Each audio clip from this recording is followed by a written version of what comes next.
Yeah, I'll leave that like.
Et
And no, I don't think so. No, I went to two other things. Only two.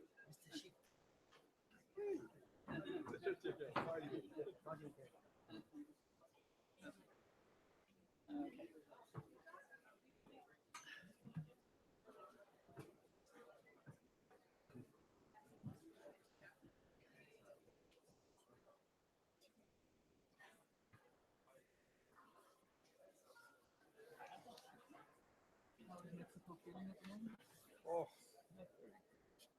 不是吧？ Whatever express the most sincere support. No, we will build. Well, exactly. We have to do Humor, it. humor is very important at this moment. Humor is very important. Of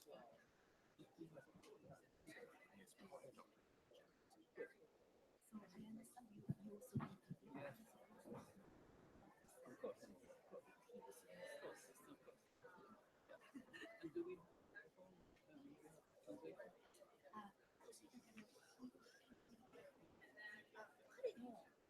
彼はトランスレートされて、だから我々はいらないんですよ。いや、いらない。Okay.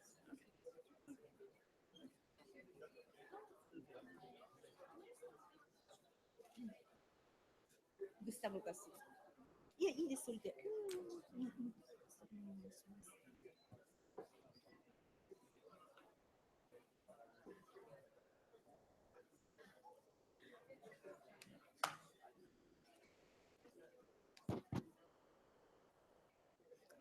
So, very good evening to everyone. Thank you so much for joining this event, which is absolutely interesting. My name is Naoko Ishii. I'm the CEO and chair of the GEF Global Environment Facility. As we all know, and we are all excited, the Paris Agreement just entered into force with a world record in this kind of thing. And this COP22, is a COP for action. So that's very important for the international community to support that the country's effort to implement their NDC or how to translate their NDC to INDC. So today we have a very, very valuable opportunity to directly hear from countries, it's another leading countries and thought leaders, and also that great voices from the community and the ground, so that they will be introduced later. But I'm really, really excited to have this opportunity to hear directly from countries and also representative from the ground that what would be their challenge and opportunities and how the international community can help them to implement their commitment. And the very good thing is that I also have a co-chair of the Green Climate Fund. He will be joining me later after we hear from this panel about their expectation, their challenge and the opportunities, and how the international community, including the GEF and the Green Climate Fund, can address those demands. So that is the setup of this panel, this side event. So without much ado, I would like to ask that to hand over this mic to the country representative and the thought leaders. So I hope that you can enjoy this session. Thank you so much.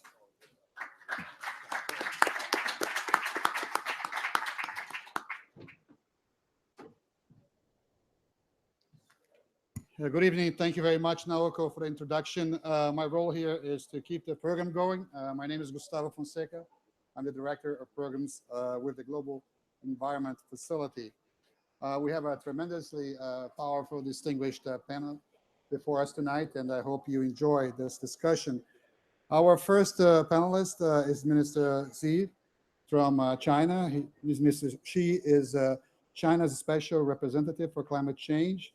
In 2006, he was appointed Vice Chairman of China's National Development and Reform Commission, and he has been a very good friend and ally of the Global Environment Facility and its programs as a partner in China.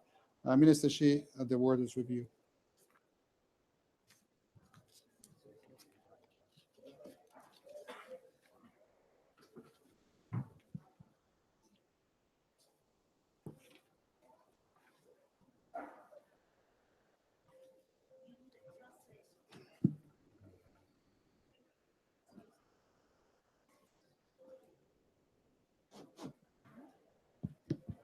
Wait.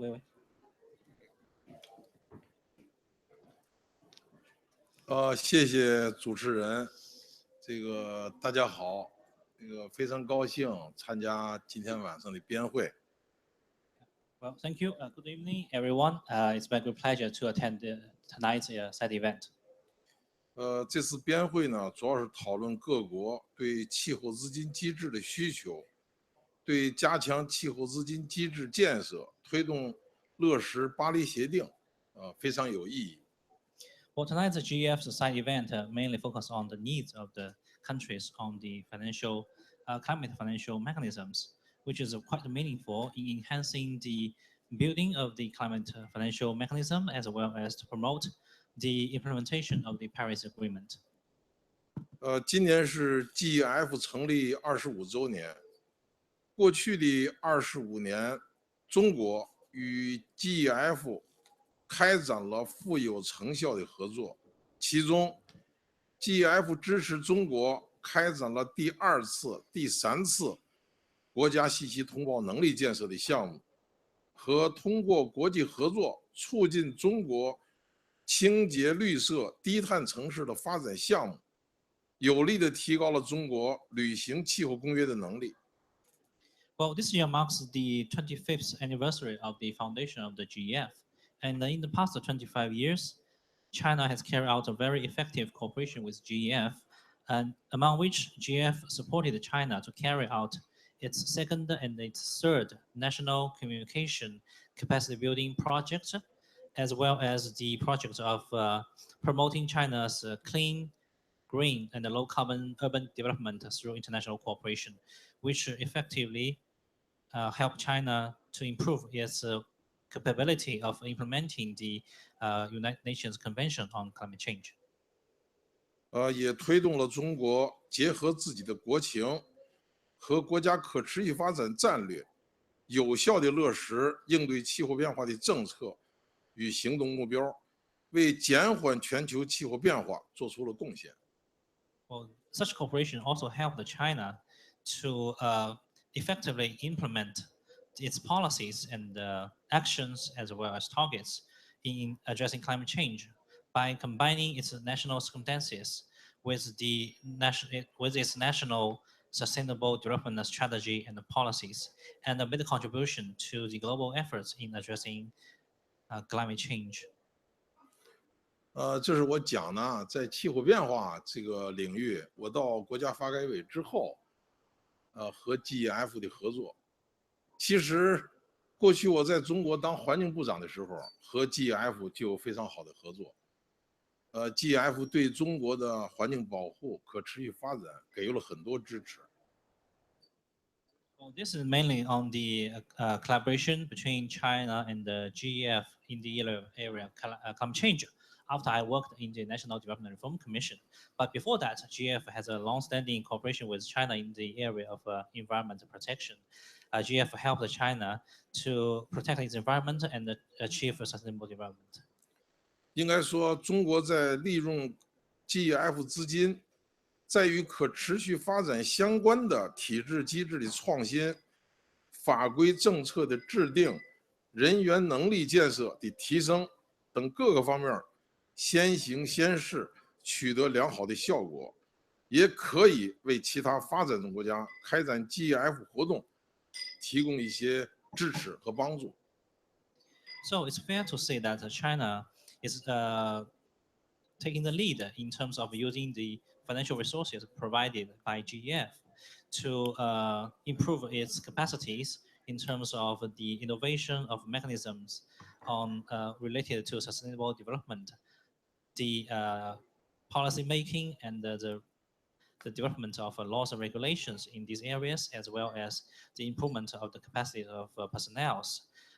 All these have generated very good results, which can be served as very useful experiences to be borrowed by other developing countries in their process of working with GEF. 可以说，通过中国和 GEF 的合作，我和这个石井蔡惠子女士也建立了非常好的合作关系，应该说是有求必应。So it's fair to say that through the collaboration between China and GEF, I personally also established very good friendship with Madame Nako Ishii, and I always echoed her demand whenever it's necessary. 有的发展中国家呢，这个跟我讲，说你确实和 GEF 关系不错，因为你们得到了很多资金的支持，但是我们没有得到。我说我们愿意跟你合作，也帮助你提高这种能力，然后呢，也要从 GEF 得到更多的支持。Well, some European countries, kind of complained to me that yes, indeed, you have very good relationship with the GEF, but we do not have such close relationship, and we did not get enough financial resources from GEF. But I assured them that if they are willing to work together with China, China will be very happy to help them to get more financial resources from GEF. 因此，最近这2年3年，中国办了这个培训班，培训了120多个发展中国家的官员和技术人员，就是要提高这方面的能力。So that's why China, in the past 2 to 3 years, we hosted several training courses and provided trainings to more than 120 officials and technicians from developing countries. 大家都知道，中国是一个拥有13亿多人口的发展中国家，是遭受气候变化不利影响最为严重的国家之一。中国确定了到2030年的自主行动目标，将坚持节约资源和保护环境的基本国策，坚持减缓与适应气候变化并重，坚持科技创新、管理创新和体制机制创新，加快能源生产和消费革命，不断地调整经济结构，优化能源结构，提高能源的利用效率，增加森林碳汇，有效地控制温室气体的排放，努力走一条符合中国国情的经济发展、社会进步与应对气候变化多赢的可持续发展之路。As you all know, that China, as a developing country with more than 1.3 billion population, is one of the countries that suffers most from the negative impacts of the climate change. So China identified its national determined targets and actions by 2030, which gives equal importance to the insist on the energy resources conservation and environment protection, as well as insist on the mitigation and adaptation to climate change. We also insist on the technological innovation, management innovation, and mechanism innovation, speed up China's energy production and consumption revolution, continue to adjust our economic structure, optimize the energy mix, and improve the energy efficiency, increase the carbon sink, and effectively control the greenhouse gas emission. 中国还将继续主动地适应气候变化，在农业、林业、水资源等重点领域和城市、沿海生态脆弱地区，形成有效的抵御气候变化风险的机制和能力，逐步地完善预警预报和防灾减灾的体系。So through these efforts, we managed to find a pathway which is in line with China's national circumstances of economic development and can achieve a win-win among different parties. China will continue to adapt to the effect of climate change and try to build effective mechanisms to address the risk of climate change in the key areas such as agriculture, forest, and the water resources, as well as regions in urban, in cities, in coastal areas, and in ecologically fragile regions, and gradually to improve the forecasting and the pre-warning system, as well as a disaster prevention and the disaster mitigation system. 应对气候变化、提高减缓和适应能力，必须自己要努力。如果自己不努力，上帝也帮不了忙。Well, on the issue of addressing climate change with mitigation and adaptation, one must help itself before the God can provide further help. 但是发展中国家呢，确实需要得到支持和帮助。最近我们和 GEF 这个在讨论下一步如何加强南南合作，在第三方去做一些工作。But as we all know, indeed, that for some different countries, they are more in a more urgent need for support and assistance. That's why we are now discussing with GEF to carry out South-South cooperation in certain country for our future cooperation. 到底到发展中国家搞南南合作做什么呢？我最近这2年呢，到小岛屿国家、最不发达国家、内陆的这个非洲国家，以及一些发展中国家呢，去调研、去访问。通过这种调研跟访问呢，我对我的一些观念呢发生了一些变化。So what exactly we can do to help those developing countries? In the past 2 to 3 years, I visited some small island countries, some least developed countries, some African countries, and some other developing countries. By paying on-site visits, what I have seen there did somehow change my thinking. 过去我们开始呢，这种南南合作主要是注重节能，提高能源的利用效率，这个搞一些可再生能源。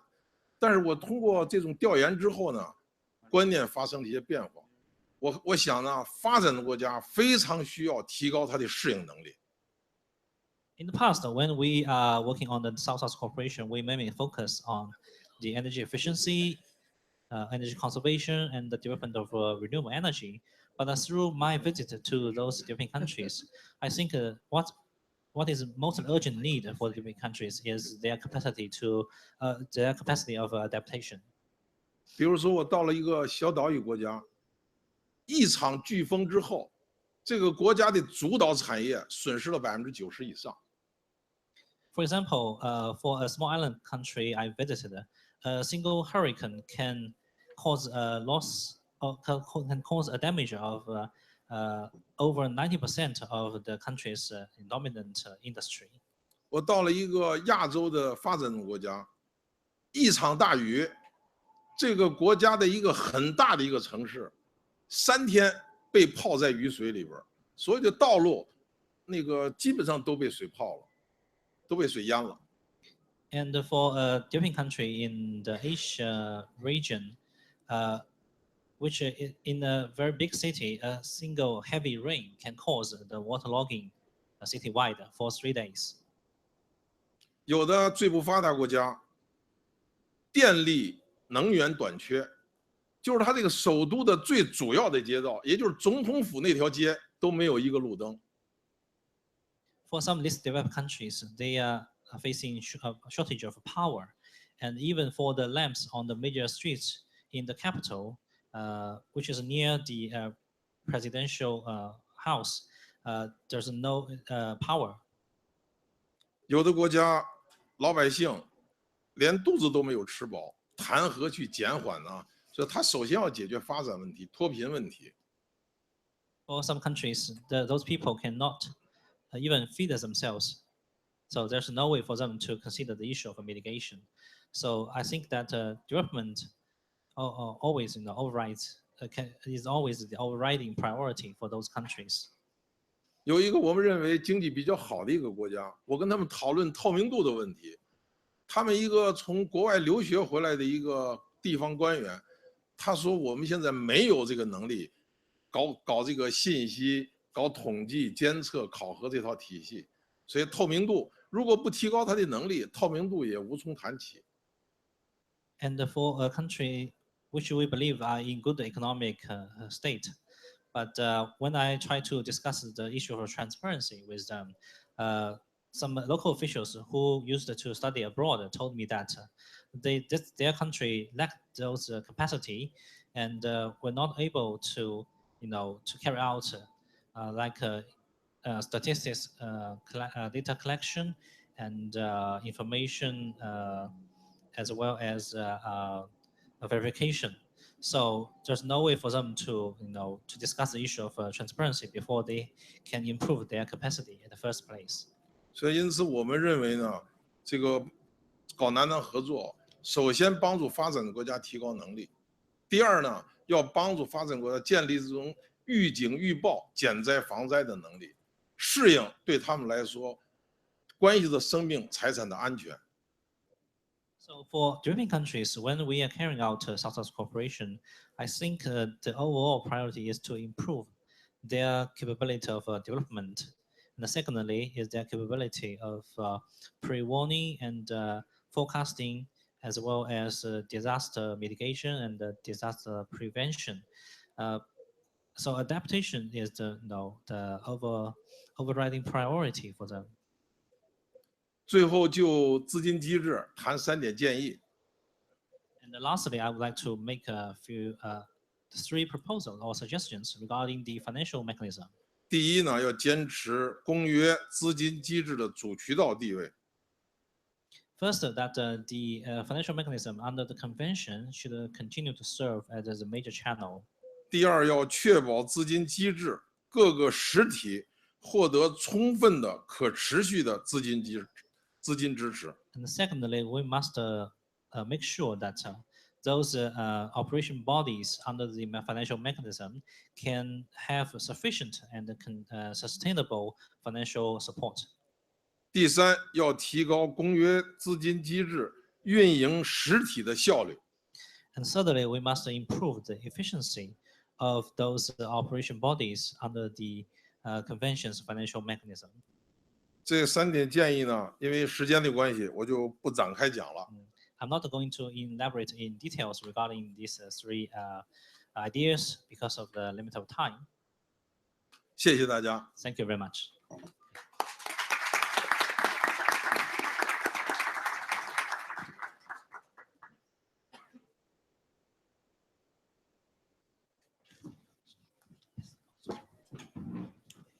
Thank you very much, Minister Shi. And Minister Shi had to leave us because he has another event he has to attend. But we are very, very pleased to have Her Excellency Mary Robinson with us. Mary was the first woman president of Ireland and a former United Nations High Commissioner for Human Rights. And she is the president of the Mary Robinson Foundation Climate Justice. It's a great pleasure and honor to have you here. Please, the podium is yours. Thank you very much, and good evening. I'm delighted to take part in this important panel. I thank Naoko Ishii and her colleagues in the GEF for this invitation. I'm described as the United Nations Special Envoy on Climate Change. That actually ended last December.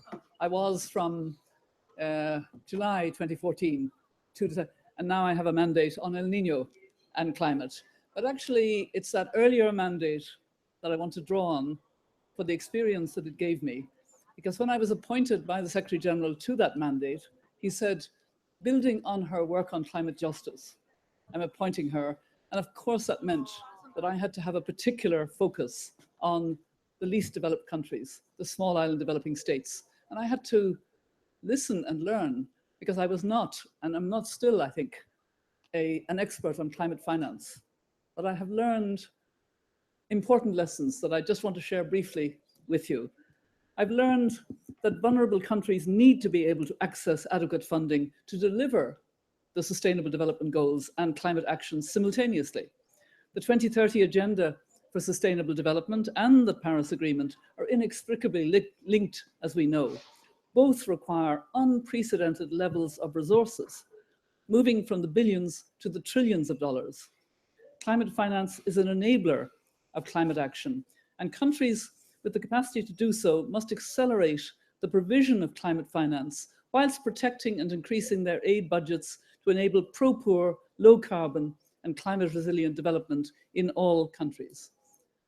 I learned that the least developed countries need to be supported to build their capacity to be able to access the various climate funds so that they can bring their climate actions to scale.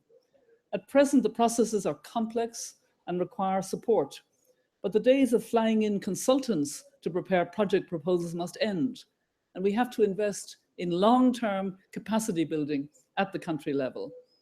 And I learned about what I call the triple gap, the triple trap rather. And the triple trap is as follows. There is a climate change trap. The economies of vulnerable countries are already damaged significantly by climate impacts. For example, in the Philippines, natural disasters cause the current account balance to deteriorate by 3.5% of GDP, or about $100 billion in lost economic value, and that may be an underestimate. There is the fossil fuel gap. So we have the climate change gap, and the fossil fuel gap is the second one. Fossil fuel dependence is a significant source of macroeconomic stress in fossil fuel importing countries, especially in times of high oil prices, but even with the oil prices lower. For example, in 2009, the Caribbean fuel import bill exceeded 10% of GDP, and at least one of the SIDS exceeded 30% of GDP. So even with the lower oil prices, it's still a very significant fossil fuel trap. And the third trap is the debt trap. The capacity of a country to respond to the challenges of climate change is directly dependent on that country's fiscal health.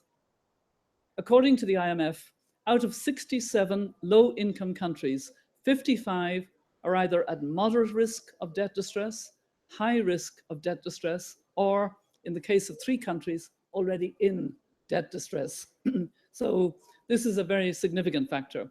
Together, these 3 traps not only compound the human and social impacts of climate change, they also lead to macroeconomic effects that result in a contraction in output, a worsening of the fiscal and external balances, and an increase in long-term poverty.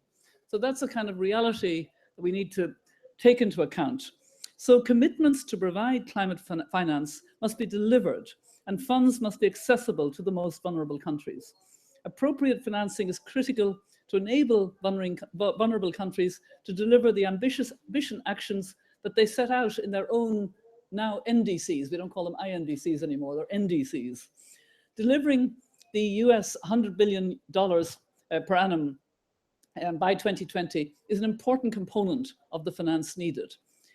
It's troubling that despite the commitments made to the LDCF in Paris last year, this fund, which targets urgent adaptation actions in LDCs, continues to have inadequate funding to implement the projects in the pipeline. So I would encourage more attention to the LDCF.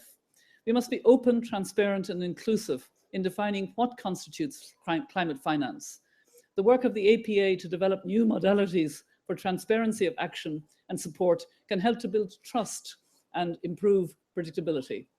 Finance flows should be discussed in terms of actual disbursement of resources, not what has been pledged or approved.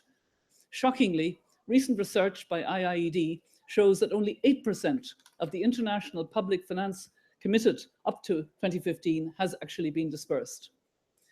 Developing countries fully understand the fiscal pressures on developed countries. I hear this all the time. They do understand the fiscal pressures on developed countries. That's what they say to me, and I know they understand this, and they have ideas to help mobilize the resources needed, and we need to listen to those ideas.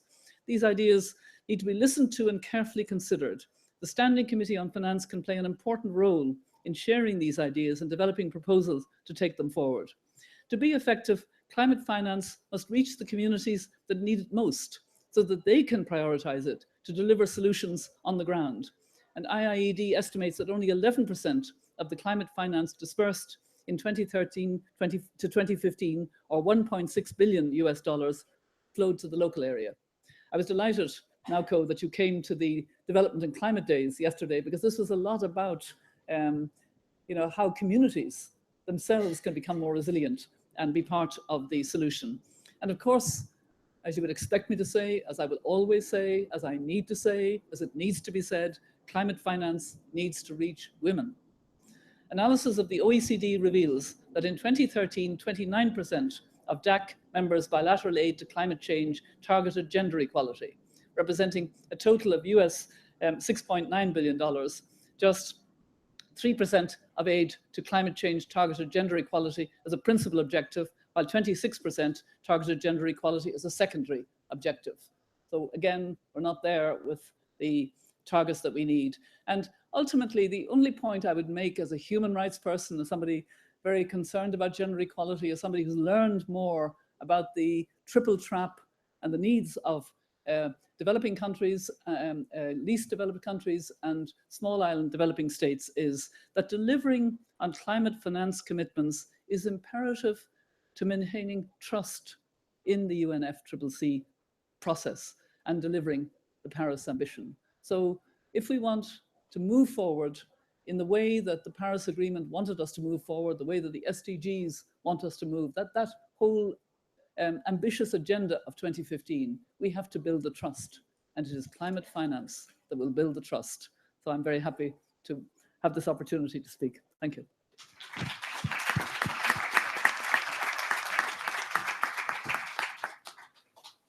Thank you very much, Your Excellency.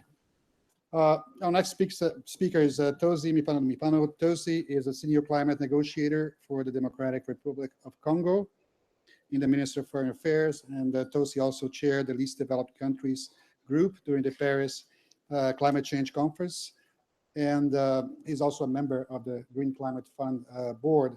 And Tosi, we would like you to consider what are the priority needs of the LDCs to implement the Paris Agreement, and what is the role of the GEF and the financial mechanism in addressing the needs of the LDCs under the Paris Agreement. Tosi, please.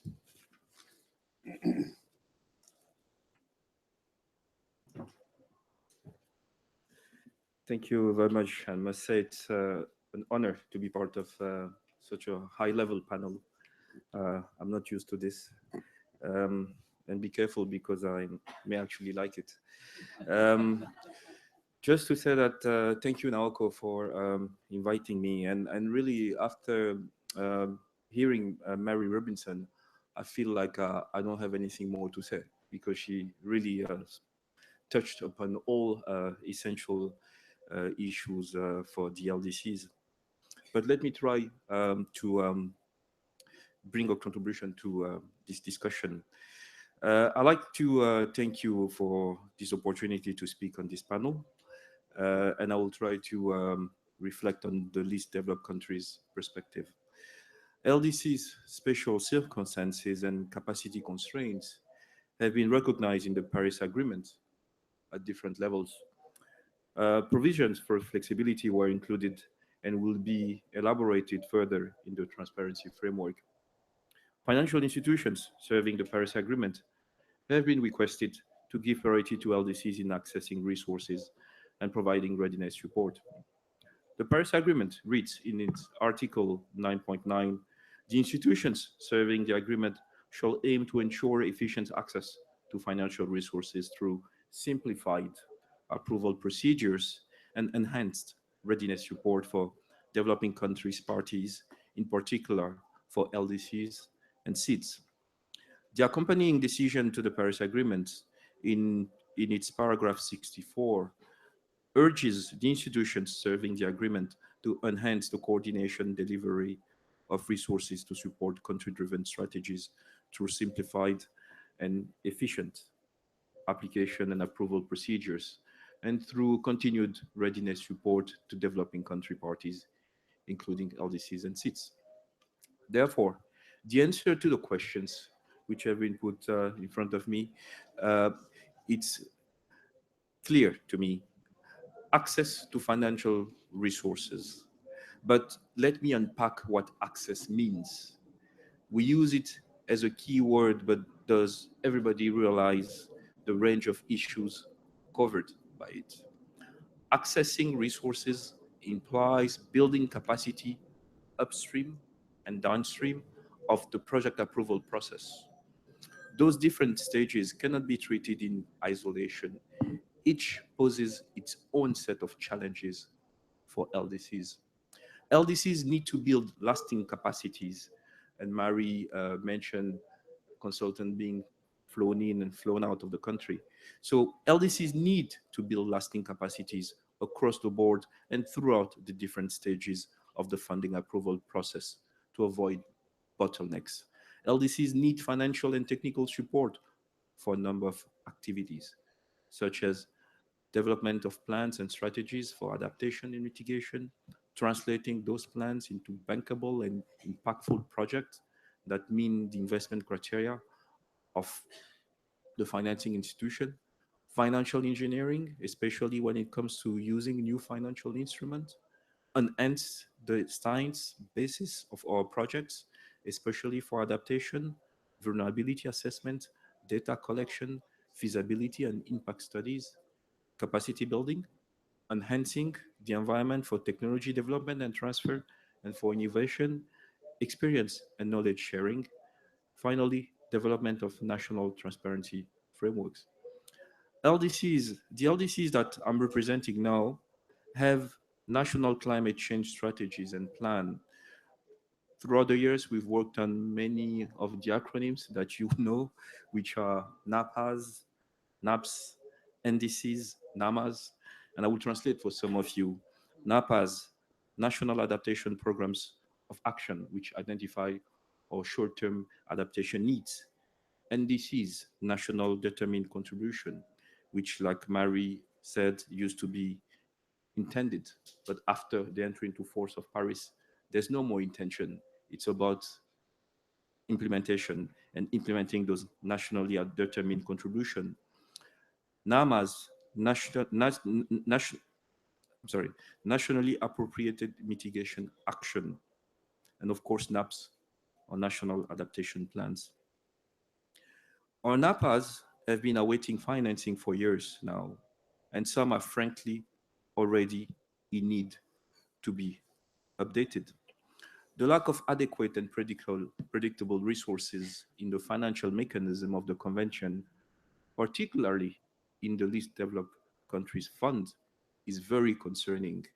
When your own resources are limited, engaging them to prepare climate projects that have no secured financing in sight is a challenge, especially when you are countries such as mine, which has many conflicting development priorities. What should the DRC concentrate on? Protect its forests, fund its education, enhance its health coverage, build its infrastructure, or implement robust climate action?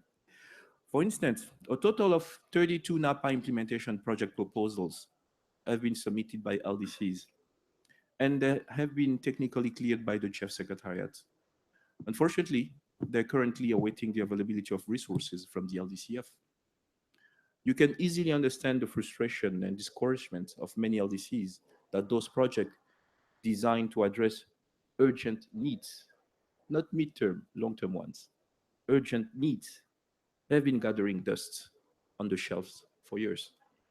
The financial mechanism should facilitate the mobilization of climate funds by developed countries to ensure that the Global Environment Facility and other climate funds serving the agreement can adequately prioritize the needs of developing countries. All LDCs have submitted their NDCs, and out of the 48 LDCs, 19 have ratified the Paris Agreement. This is to show you that despite the triple trap that Mary has mentioned, LDCs are ready and willing to start implementing the Paris Agreement without delay. In fact, many of us are already spending domestic resources on climate-related activities. Therefore, it is critical that effort from all developed countries to mobilize climate finance should continue with an increasing trend from the current levels, particularly from public sources for adaptation. These days, the favorite quote I have is that the new narrative is no longer hundreds of billions of dollars. The new narrative should be trillions of dollars, because that is what business as usual should be. Countries are in the process of putting in place instruments needed to fully participate in the implementation of the Paris Agreement. This new reality needs to be acknowledged and acted upon by financial institutions. Institutions such as the GEF and the GCF should assist developing countries in the implementation of the Paris Agreement. The GEF has a key role to play here. The GEF administers the LDCF, as well as providing the interim secretariat for the adaptation fund. Both funds are vital for LDCs in helping us develop our national adaptation plans and implement effective action. It is also equally important that developing countries are active in reaching out to the institutions serving the agreement to access financial resources by developing bankable projects and programs. And when I say bankable project, I'm pretty sure my good friend Yuan would like that. The operating entities of the financial mechanism, such as GEF, should in turn support the development of projects and programs through financing feasibility studies, development of national climate databases and knowledge management systems, and simplifying and customizing the procedures and requirements. Scientific research and feasibility studies are usually needed in preparing project proposals, which need technical capacity. Developing countries, particularly the capacity constrained ones, need financial and technical support to fully realize their potential and meet their needs. Support from these institutions should be in line with national climate strategies and country priorities by putting countries in the driver's seat. Country ownership is a key factor of successful implementation. To achieve the global goals under the Paris Agreement of all countries, including developing countries, will have to update the NDCs with a view to bridging the mitigation gap in light of the 1.5 degrees temperature goal. In this respect, financial entities should support the ramping up of national contributions. Finally, I would like to bring to your attention to the matter of transparency. In Paris, we agreed on a unified transparency framework subject to flexibility and support for those who need it, like LDCs. The issue of support is an essential condition of our agreement to the unified transparency framework, and hence we acknowledge with appreciation the efforts of the GEF to take swift action in the establishment of the capacity building initiative for transparency through voluntary contributions. In that connection, we reiterate the call for additional support for the CBIT and early approval of the first set of projects, including through simplified procedures. Thank you.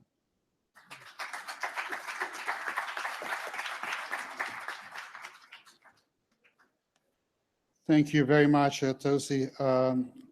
Our last panelist, before we get into questions from the audience, is Mr. Rodolfo Lacey. Rodolfo is a Deputy Secretary of Planning and Environmental Policy of Mexico.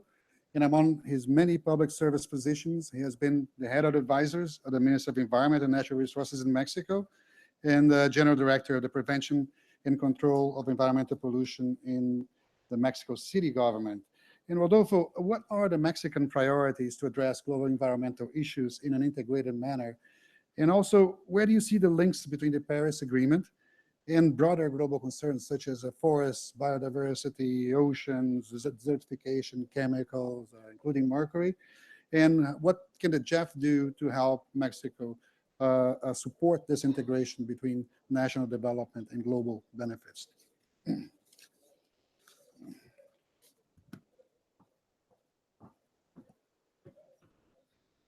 Well, hello, everybody, and thank you very much for the questions. But first, I would like to thank Naoko for the invitation to this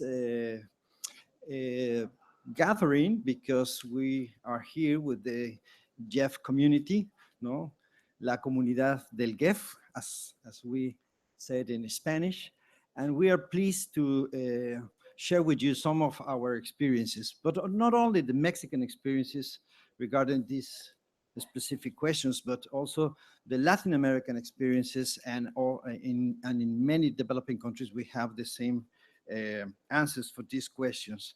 First, I need to say that in Latin America, many environmental ministries are using or applying a holistic approach to face global problems or specific problems related with the environment. So if we talk about climate change, perhaps we are talking here about greenhouse gases, but for us, for the people that are involved for many, many decades since the past century, we are talking about air pollution. That's why we are insisting to include the whole climate forces in the climate negotiations, not only the gases that are included in the Kyoto Protocol or in the UNFCCC. We are talking about all kind of air pollutants that are affecting health, that are affecting our ecosystems, and for sure, we have the same solutions for these criteria pollutants than for the greenhouse gases or the short-lived climate pollutants. So that's the first reaction that I would like to have here. But then we talk about what happened with adaptation if we talk about the climate change or the extreme meteorological effects of climate change. Well, first, we need to clarify that for us, if we preserve our ecosystems, it is feasible to adapt ourselves and our communities to climate changes. But if we don't reconnect our ecosystems, if we, because we are seeing fragmentation of the ecosystem, if we develop the landscape in an with urban approaches, we will not be able to tackle problems of adaptation, and resilience will not be part of our development.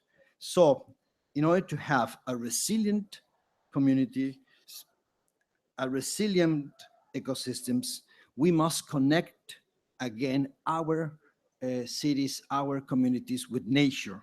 It's a common sense, but it's hard to do it when everybody is using natural resources in a very intensive way, and all the businesses are talking about using natural resources in specific areas or specific sectors or by specific sectors. For example, in Mexico, we made this energy reform. Climate change is mainstream in many sectors, especially energy, but also transport, edification or construction sectors, no? But in the energy reform in Mexico, we introduced climate change concept. Even we put in the energy laws all these climate targets, and it's part of our NDC and also part of the mid-century strategy that we'll present in the next 2 days. In the agenda of COP13, perhaps you may know that Mexico will host in 2 weeks the COP15 on biodiversity. We are focusing our efforts in mainstream biodiversity with other sectors such as tourism, agriculture, and fisheries, because they are destroying our ecosystems, land ecosystems, but marine ecosystems. And we need to protect our wildlife, the biodiversity we have, really doing the linkage between the Biodiversity Convention, the Climate Change Convention, and the Deforestation Convention. So promoting results in other international conventions towards common goals is crucial to reach our goals. As we have seen just a few months ago with the amendment made in the Montreal Protocol and the ICAO's resolution. We would like to see further interaction amongst conventions and agreements. Well, we see links between the Paris Agreement and broader global concerns such as biodiversity, forest management, desertification, and chemicals. For example, mercury, that is an issue in GEF. Well, you know, we recognize, for example, that the sustainability forest management is one crucial instrument to address biodiversity and climate issues, tackling mitigation and adaptation goals both at the same time, together with our SDG goals related to poverty alleviation. And we have been working to foster sustainable forest management as a means for conservation in natural protected areas. But talking about the Minamata Convention, the SCOL has called our attention on a problem that is not minor in our country. Mexico is producing a good amount of mercury, and it being done within one of our most important natural protected areas. And it generates the main income for a large number of families in the area. So as my colleague said, some of these problems are related with urgent needs. So we need to provide productive options, sustainable options to people that are involved in unsustainable activities. What do we need from GEF to address these linkages? Well, in the last couple of years, Mexico has worked hardly in the development of our national portfolio of GEF 6 replenishment.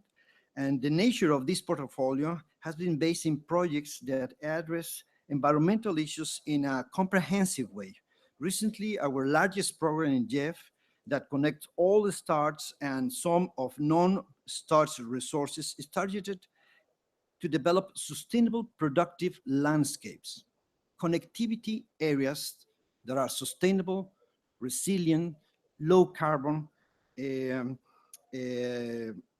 landscapes. GEF has been extremely helpful in this matter. As I said at the beginning, GEF made the difference in our environmental programs. And we expect further guidance to provoke the strongest impact possible in the next GEF portfolio in Mexico. Assurance and approval of funds for the projects that has been presented and the ones to be presented next year is fundamental. So we thank you very much, Naoko. We thank you very much, the GEF, because as I said, it is the way, it is the GEF has the environment to have a comprehensive approach of the environmental management we are doing in Mexico, but in many other developing countries. Thank you very much. Thank you. Now I would like to ask back to the podium the CEO of the GEF, Naoko Ishii, and Evan McGregor, the co-chair of the Green Climate Fund, McDonald's, sorry. Yes, Evan and Naoko, please.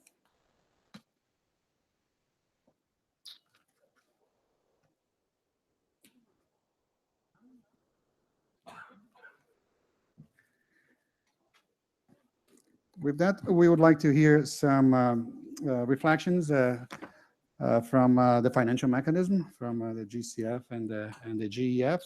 And then we will open for questions to the panelists, including Evan and Naoko. Evan would like to go first. Okay. Thank you. Yeah, up there if you want to. Yeah. Cool. Sorry, we're just having a debate who should go first up here. Good evening, everyone. And can I first acknowledge the members of the panel, and it's fantastic on this panel to have, for me, one of my fellow board members currently in Tossi, who I think it's important for you to know is a tireless advocate for LDCs in Africa on the board, and is also a tireless worker on the board and one of our most constructive members. Also on my right with Naoko, she was one of the early members of the transitional committee on the Green Climate Fund and played a key part in the work we did, as did Tossi. So I'm probably the least qualified to be up here with these two on either side. And I also want to acknowledge the comments that have just been made by Rodolfo in relation to Mexico and some of the challenges there. And I was at the GEF replenishment in Mexico and the fantastic job your country did in that replenishment as well. But anyway, that's not really the reason I'm here. I wanted to just make some comments on the Green Climate Fund and where we're at as an operating entity of the financial mechanism, and in particular how we're serving the Paris Agreement. And the board of the GCF welcomed very much the Paris Agreement at its first meeting this year, and the outcomes I think we've achieved this year in the Green Climate Fund are well aligned with the ambition of Paris and consistent with how supportive we are of that historic agreement. And there are many outcomes this year that I could list around the proposals that we've funded, over $1 billion, as well as accrediting new delivery partners, selecting a new ED and a new strategic plan. But I suppose one of the things I'm really here to talk about is how we as a fund can work effectively with other entities under the financial mechanism. And I noted a number of people tonight, including Tossi earlier, mentioned the importance of country ownership. And country ownership's at the core of what we do as a fund. And we have a strong focus as part of that on building capacity within countries. And that is also being mentioned on a number of occasions tonight. It's interesting to look at the number of entities that we've accredited as a fund, and we've accredited 41. And of those, 18 are either national or regional direct access entities. The other comments that have been made around readiness have come through in the Green Climate Fund as well, and developing countries can receive up to $3 million to support the formulation of national adaptation plans or processes as well. And also receive up to $1 million to support the development of strategic frameworks, including NDCs, to strengthen the capacity of national designated authorities. So in total, 57 countries are now receiving readiness support with $16 million in grants approved. Out of those 57 countries, 37 are small island developing states, least developed countries, and African states. I also heard tonight comments around our project preparation that countries are required to put together. And again, the fund provides funding for that. I suppose the other comment that came out from a number of people was the actual process to go through and get approval. And we've heard from many people, including many people, I'm sure, in this audience, about some of the complexity with the Green Climate Fund. And we are currently going through a process to simplify that approval process, and that will be considered at our next board meeting in Samoa, which I should say, being an Australian, I'm very proud that we're having a board meeting in Samoa, and it'll be great to show the board members the Pacific and some of the challenges there. But the final point I really wanted to talk about was complementarity and coherence. And as the operating entities of the UNFCCC financial mechanism, it's imperative that the GCF and the GEF work well together. and they're complementary of their respective work and not duplicative of their work.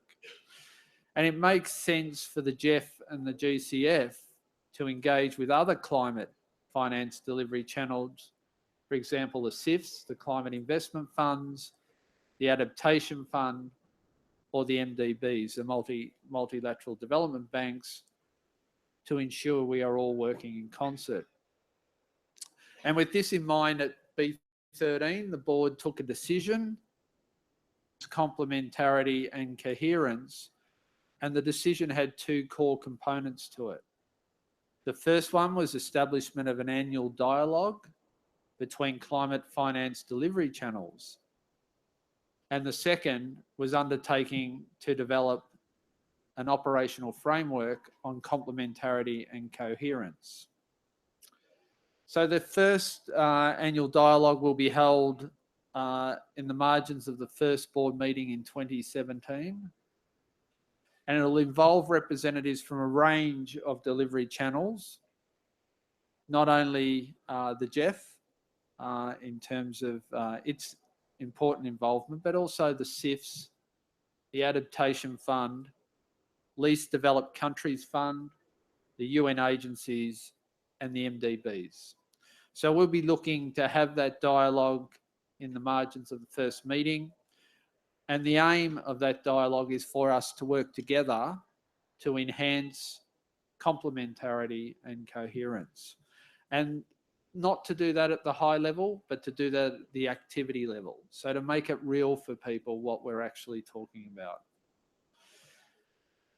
Also at B13, the board decided to prepare an operational framework, and in relation to that matter will be discussed at the next board meeting in Samoa, so just in December of this year.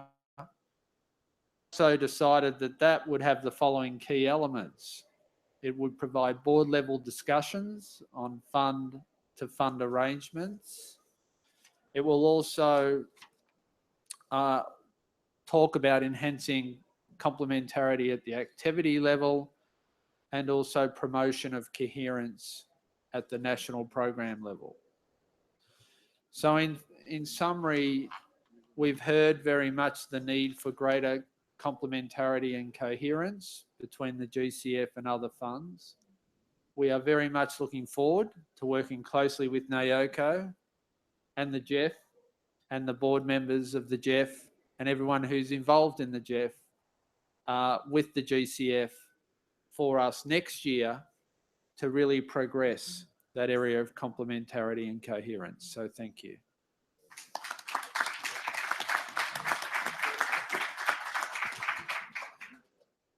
Thank you so much, Ivan. In fact, it's a little bit of the reunion of Green Climate Fund and the creation of the Green Climate Fund.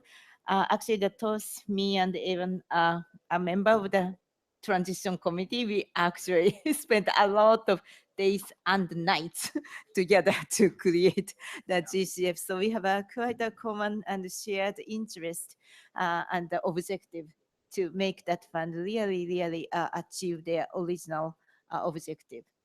I very much wanted to reflect at the first and foremost thank that and comments made by the previous panel, but also the event and how we the financial mechanism can respond to those important questions and demands.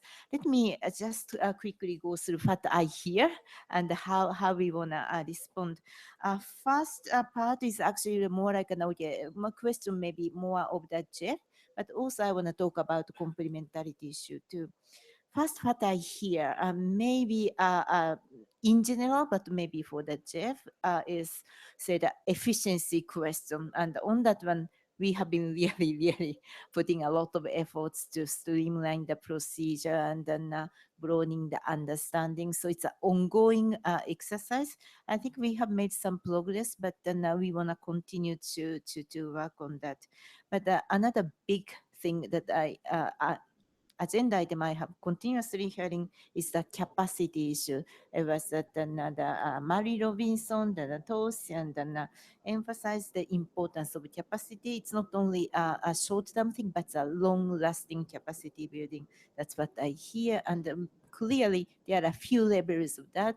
How to do help the planning, how to the every level of the project preparation, data collection and analysis, science-based and the decision making and the knowledge framework. So many things we wanna actually do together, and this is something that we need to really reflect and when we actually discuss with the countries how we can achieve that goal. We kind of receive the project project proposal, but maybe we need to have a more conversation that how that each of the project or program can actually enhance that this goal of capacity building. Something we need to actually think much deeper. Of course, that an access to the finance is a big issue, and there are two aspects. The first one is actually the money, and on this one, I'm also on your side. That we would like to ask donors to actually that give us some more money, or actually that disburse that the money which has been committed. So it's absolutely important this and the adequacy of the money, but also predictability of money. I very much wanted to thank the Mary Robinson who reminded us that out of the 250 million which was committed to the LDCF, it's not much, and still we were actually in the process of collecting money so that we can respond to the requests from least developing companies, so countries. So it's a kind of important agenda. Another thing about what I hear today is this the needs of the countries which need to integrate climate action into the broader national development strategy. That is a very important request which we want to really respond. But then how we could move from project by project approach to a little bit more strategic engagement with each of the countries. And that's something we need to reflect more going forward. Interestingly, Minister Xie from China emphasized the importance of the South-South collaboration. This is actually the way to go, and we would like to also to find much, more systematic approach and then a framework to do more to enhance this South-South collaboration opportunities. Almost by accident, today I learned one very interesting example. This afternoon, I went to the site. Uh, um, I did a site visit with Helen Clark, the administrator of the UNDP, to actually see this an electricity bus. This is a very interesting project. It's a combination of the electricity bus through the BRT bus rapid transit system. But an interesting point is that this bus electricity comes from solar panel. So it's a newness that a combination of the BRT and the electricity bus and this electricity coming from solar. However, when I saw this bus itself, it actually came from China, and it turned out to be the first phase of that GF support to China of this electricity bus. So it's a quite interesting example that some the assistance to China is now transmitted or translated to the ending up here in Morocco, so that this kind of knowledge sharing, the technology transfer needs to take place maybe more and more, so that I see a huge opportunity of this South-South collaboration, and very much committed to maybe working with you how we can promote that channel more systematically. Now I want to mention a little bit about complementarity thing.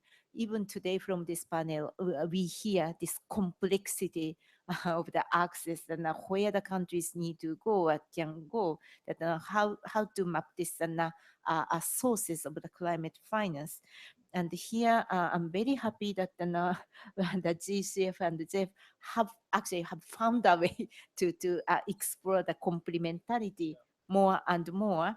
And even for the last few days, to Secretariat, actually that came together and put our heads, what's the best way to strengthen the complementarity. And we have actually 9 agenda items to go. I think that it's a really very tangible step forward. And I'm quite excited to go through that, because to me, it has been really a challenge to explore the complementarity while the GCF is a bit of struggling to identify their business model. Now the GCF is up and running, the secretariat has new head, so that it's really a time, and the two boards, GCF board and the GEF council, are very much committed to explore this complementarity. So this is really the way to go. And I think that we were totally equally committed to make it work. So with that, and that would be maybe my quick reflection. And I think you could ask open the floor for further questions. Thank you so much. Thank you very much, Evan. Thank you very much, Evan and Naoko. So the floor is now open for a few questions. We don't have a lot of time, but to Rodolfo, Tosi, Evan, and Naoko, if you have any questions, this is the moment. And we have some people here with microphones that will help you. The lady in the back, please. Microphone?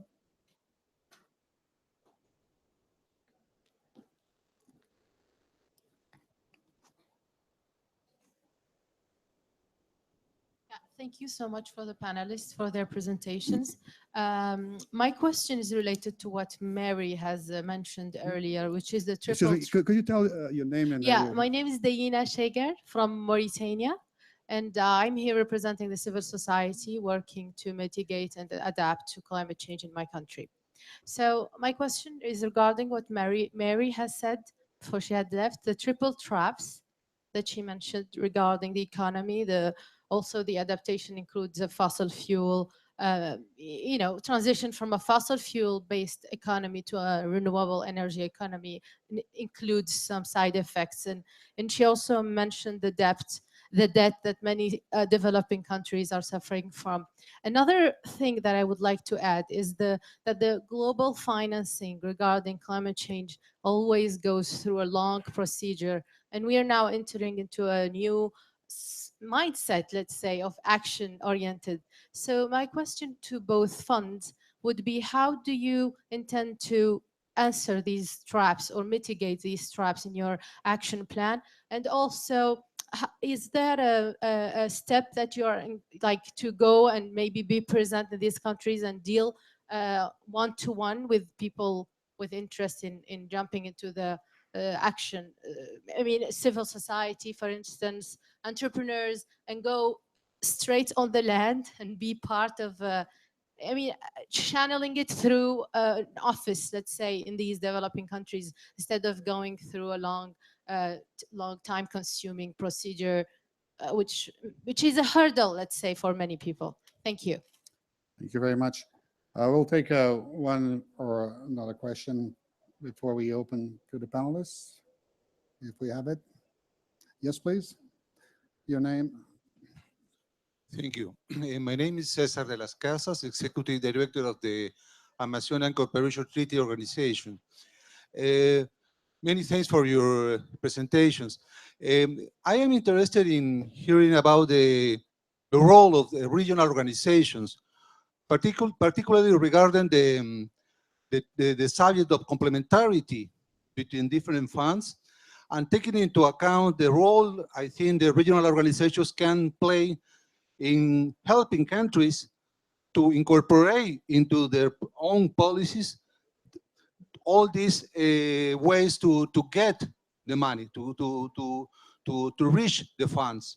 I think the regional organizations can help, can support that process, as in fact we are doing, for example, with GEF, through a water resources project that we are implementing right now.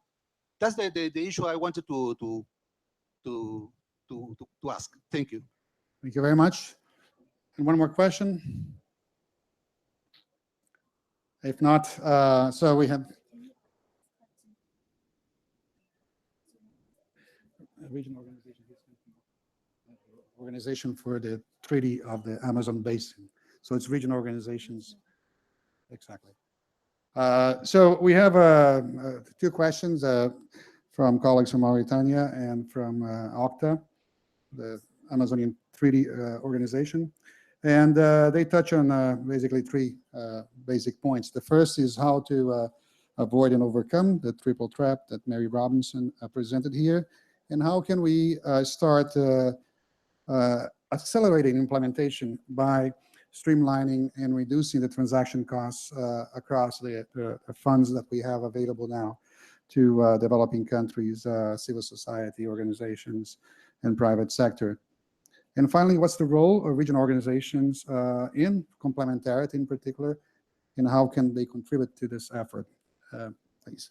So in no particular order, I would maybe go all the way through Rodolfo and then come through your way, if you can do that. Well, yes. First, I agree with these concepts that the GEF and GCF must be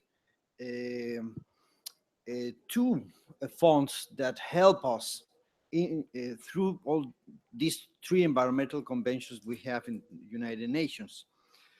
Sometimes when I hear the concepts of, or the attributes of these funds and the attributes of the projects presented or that will be approved by the funds, I'm a little bit afraid, because I remember the CDM additionality test. No, that was a very tough test, because we need to prove additionality in the projects that we submit as offsets to reach the carbon bonds in the European market, for example. So if we add conditionalities, the regular conditionalities of the funds, conditionalities that are coming from the traditional financial bureaucracy in the World Bank or in the IDB or in other net banks or other financial institutions, if we add complementary attributes and coherence attributes to the projects, perhaps translated in some kind of an additional test, I'm afraid of that. Perhaps it's not the sense of the word, but it's a professional reaction of the financial community.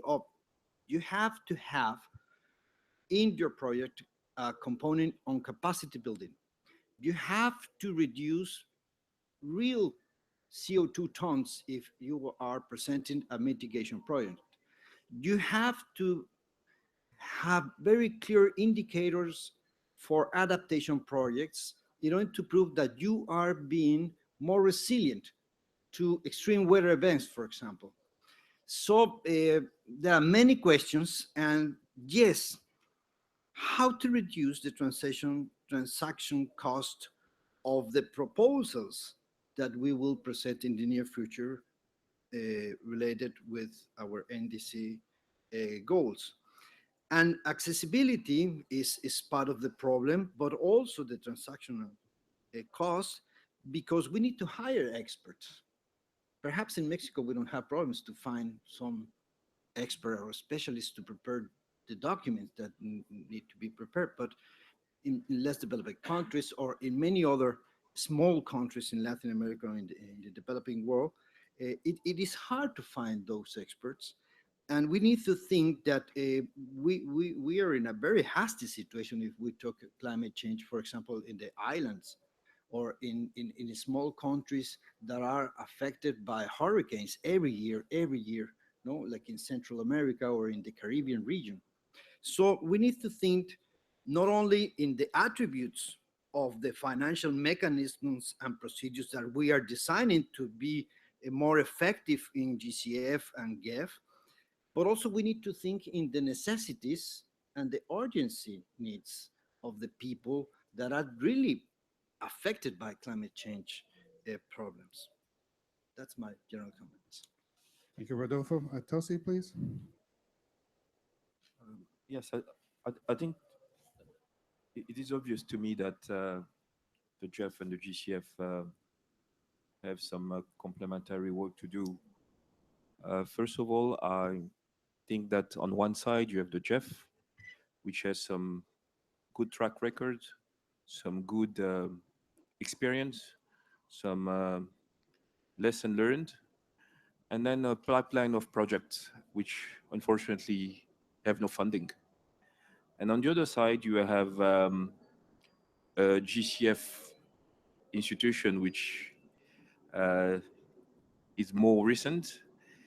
Um, its board, which is still at times, sometimes soul searching when it comes to the best policies to put in place, and a secretariat which unfortunately has not fully been staffed, using some consultants, and still to develop a good project pipeline. So in a way, it is clear to me that they should, in a way, try to find some synergies in order to benefit from one another. Um, Also, I think the clientele is a little bit different. For example, for me, the GEF is really to serve countries through um, grant-based schemes, while the GCF should experiment and try to see where there's appetite for private sector engagement to come in and crowd in and try to um, create some opportunities for co-financing and leverage even some of the GCF money. So in that sense, there could be some complementarity in the action of both funds. But with the GCF being part of the landscape now, I think that part of the supply side of the equation has been resolved. Now it is for countries to work hard on the demand side by coming up with coherent, bankable projects, programs, policies, so that they can access the funding which is out there. But guess what?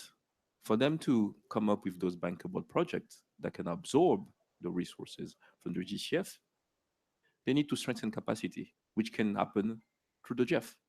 So for me, there's definitely room for collaborative effort. And let us be clear, um, small scale projects, when you talk to the GCF, is project between 10 and 50 million dollars. Micro project less than $10 million. So basically, like I said, it is not the same clientele. For me, when you look at the GEF, most of the projects have lesser size than that. And the type of preparatory support that the GCF offers is not really the same one needed for some of the projects uh, that will be funded by the GEF. So basically, the GCF, in a way, some of my colleagues from the board hate that expression, but the GCF will be more of a wholesaler, while the GEF will be more of a niche or boutique fund. So they're complementary, and they can really help one another strengthen capacity so that countries are in a situation that they can access more of the funding. As regards the second question on regional organizations, I think that we must we must distinguish between two types of regional organizations. The ones which are more of a cooperation or economic dimension, and those are very important because they allow different countries to align their policies, to align some of the norms. And I can think, for example, of ECOWAS in West Africa. ECOWAS has done great things when it comes to the energy sector, pushing for common norms of energy efficiency, putting for common more norms when it comes to renewable energy feed-in tariff, basically setting the scene to ensure that there is a possibility for more actors to come in play to help the private sector crowd in. Then you also have to look at regional organizations which are in the finance business. For example, the West African Development Bank, which has recently received accreditation from the GCF and which has been accredited for a long time for the adaptation fund. So this type of organization can also do a good job because they know the region well, they know who they can trust, who they can work with, and they can really make some decisions better than some board members from Congo or Australia sitting in an ivory tower in South Korea. So basically, I'm sorry to be using some cliches, but those regional organizations can definitely be playing a role in order to enable countries to access funding, enable countries to strengthen their capacity. And to conclude, I think that there is really a paradigm shift taking place there. We see more of a country-owned approach. We are no longer in this paradigm where um, we will be offered prescriptive solutions, which at times addressed more the need of the funder than the need of the recipient. Now countries are really setting up the needs that they have and really presenting them in a way that that needs is one that responds to fit for purpose, which is a name that we use often in the GCF, to ensure that really the needs are really aligned with the funds which are out there. I'm sorry, maybe I haven't really answered the questions, but I'll be happy to continue bilaterally maybe. Thank you. Thank you. Thank you very much, Tosi. These were great comments, actually. Now, Evan, please. So thank you. And Tosi, I can't add much to those comments you've just made. And I think both you and Rodolfo have made some excellent comments in relation to those questions. So I don't actually intend to repeat them.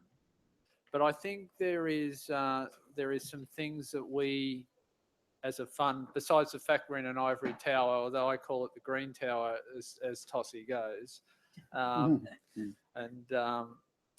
I think there's a couple of things I'd like to mention. The Green Fund, the Green Climate Fund, has actually not been in existence all that long operationally. There are some procedures that have been put in place that need refinement and need simplifying. And I think we've heard that from people, and we spent this morning with countries, hearing directly from countries on some of these areas of frustration to simplify.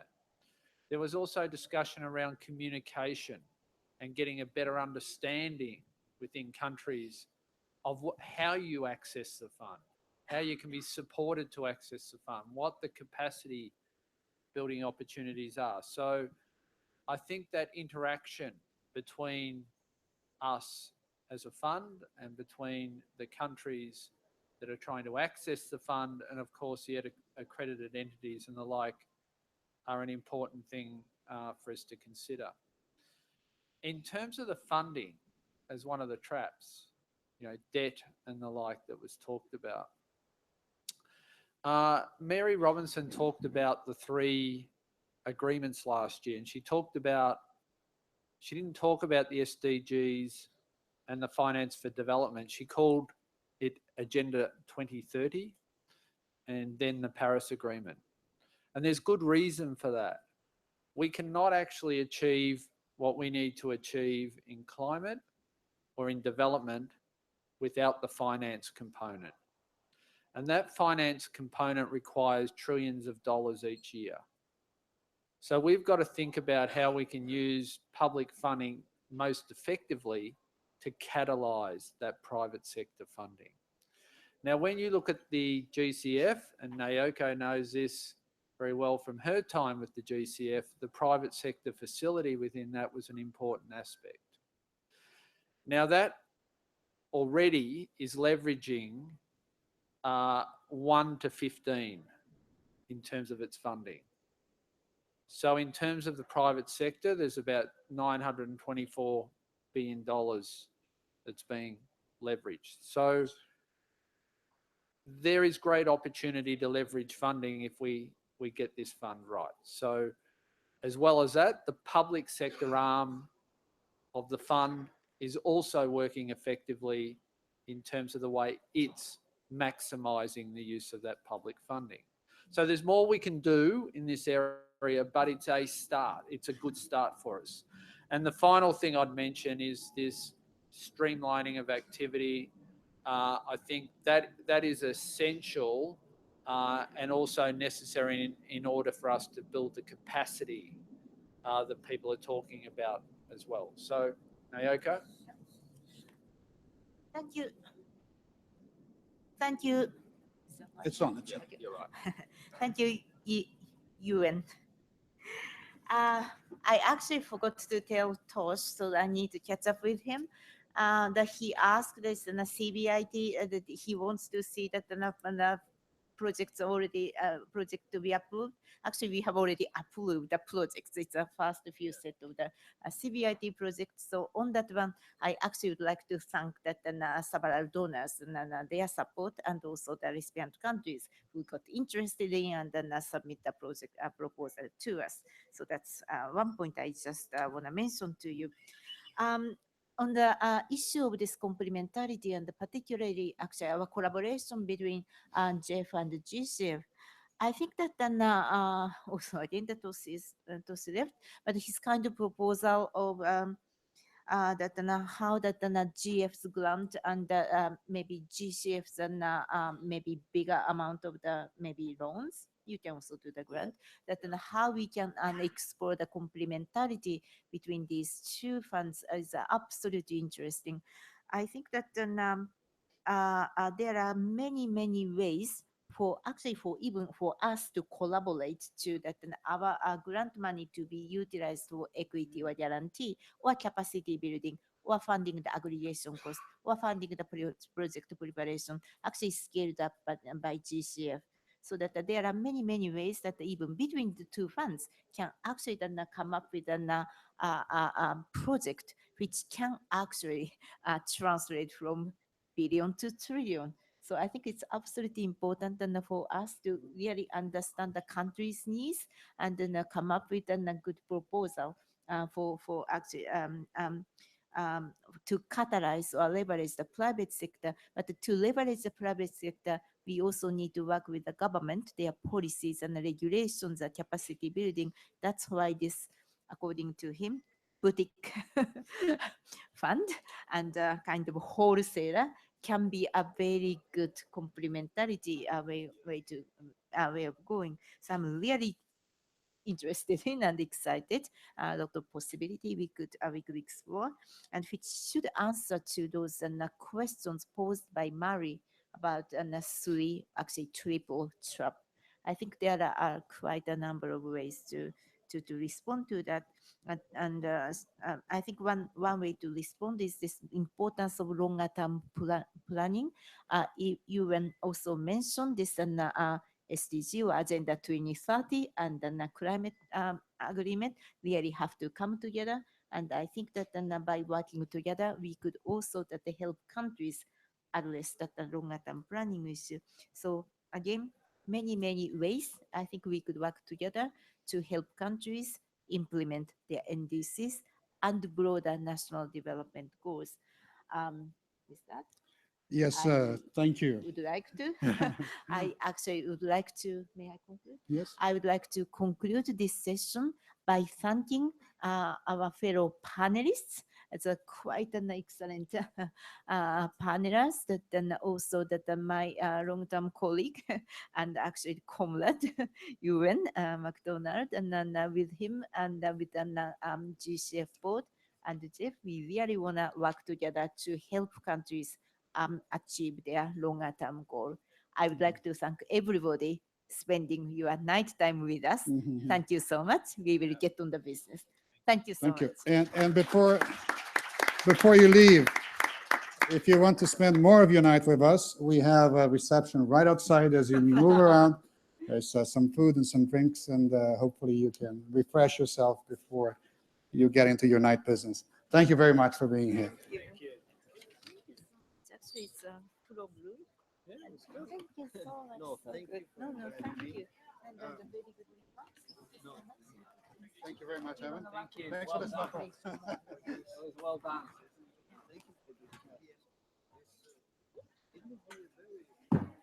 State of the art. All right. Adolfo, nos vemos en Hasta una luego. semana. Claro que sí. Nice to meet you.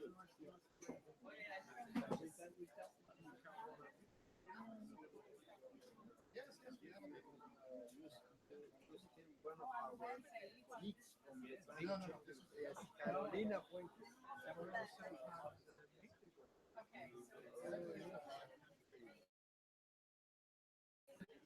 Great to see you.